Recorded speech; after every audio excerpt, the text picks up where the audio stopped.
नमस्कार. अनघास किचन खानदेशी तडकामध्ये तुम्हा सर्वांचं मनापासून पण भिजून घेतलेलं आहे आणि आता त्याला मिक्सरमधून आपण छान असं साल निघेल तोपर्यंत क्रश करून घेणार आहोत. आता आपण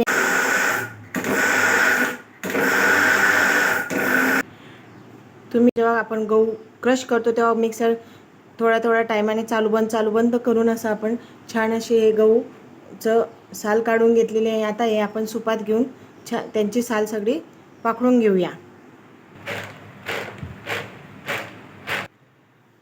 गव्हाला आता आपण चांगली स्वच्छ 5-7 पाण्याने स्वच्छ करून घेणार आहोत की स्वच्छ व्यवस्थित साफ करून घेऊया. आता आपण इथे गॅस लावून घेतलेला आहे, त्यावर आपण कुकर ठेवलं आहे आणि कुकरमध्ये आता हे धुतलेले स्वच्छ केलेले गहू आहेत ना ते आपण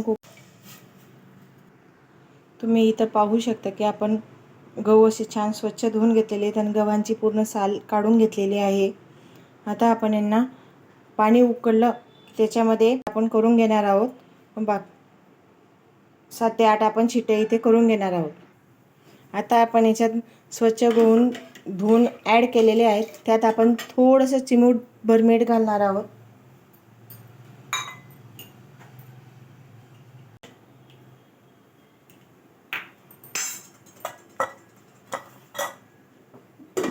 आता आपण कुकर लावून घेऊया.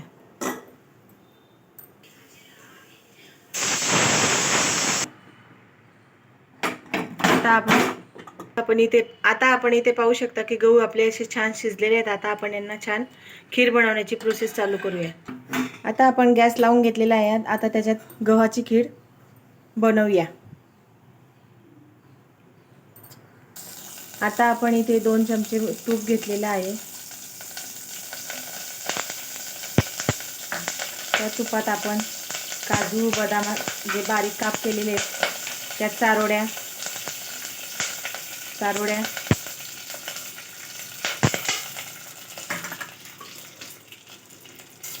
अर्धी वाटी खोबरं हे छान आपण तुपात परतवून घेणार आहोत.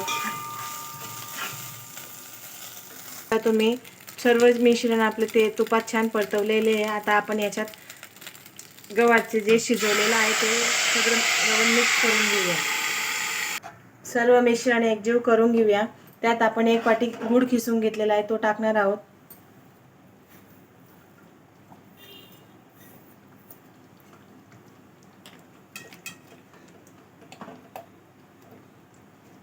सगळा गूळ एकजीव करून घेणार आहोत.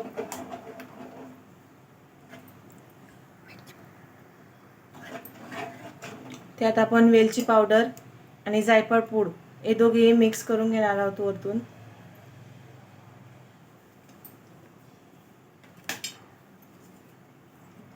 आता हे छान असे 10 ते 15 मिनिटापर्यंत आपण छान शिजवून घेणार आहोत.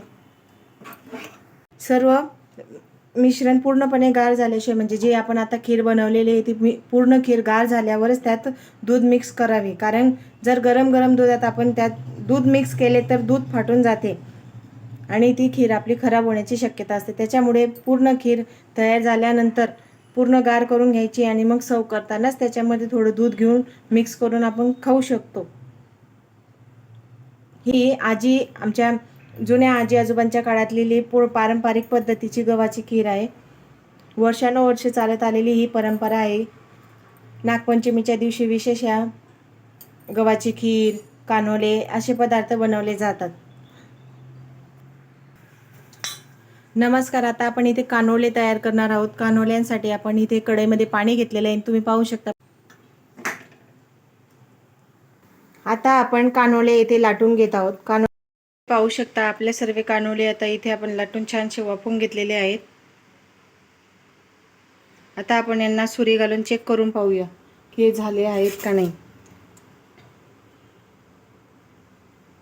आपले सर्व प्रकारचे कानोले इथे रेडी झालेले आहेत, तुम्ही पाहू शकता. एकदम छान असे वाफलेले आहेत. आता आपण सर्व करण्याची तयारी करून घेऊया. अशा प्रकारे आज आपली गव्हाची खीर पूर्णपणे तयार झालेली आहे. गव्हाची खीर, कानोले आणि गंगाभरची भाजी नागपंचमी विशेष आहे. काहींच्या घरात पारंपरिक पद्धतीने किंवा वर्षानुवर्ष चाललेल्या वारसामुळे घरात तावा वगैरे काही ठेवता नाही गॅसवर, त्या कारणास्तव आज आपण असे गव्हाची खीर आणि कानोले वाफवलेले कानोले केलेले आहेत. तुम्हाला आमची रेसिपी आवडल्यास लाईक करा, शेअर करा, सबस्क्राईब करा, कमेंट करा. एकदा ही रेसिपी नक्कीच ट्राय करा. अशाच पुन्हा एका नव्या रेसिपीसोबत आता पुन्हा भेटूया आपण.